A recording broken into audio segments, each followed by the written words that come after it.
The word of God. இன்னைக்கு நாம் இயேசுவை பிரசங்கிக்கிறோம். We preach Jesus. நாம் வசனத்தை கேட்கிறோம். We hear the word of God. But வசனம் நம்முடைய வாழ்க்கையாக மாறல.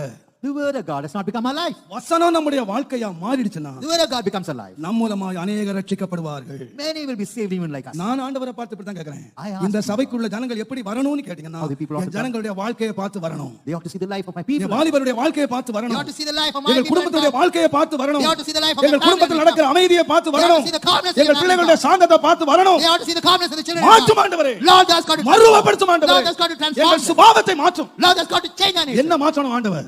God has got என்ன to change. மாற்றணும்? Yes, God has இங்க இருக்கிற got to ஒவ்வொருவரையும் கர்த்தர் change மாற்றணும். every one of எத்தனை பேர் விரும்புறீங்க என்ன How கர்த்தர் many of you மாற்றணும்? desire that? என்னோட சுபாவம் மாறணும். My nature has got to என்னோட change. தெருவுல பார்க்கணும்.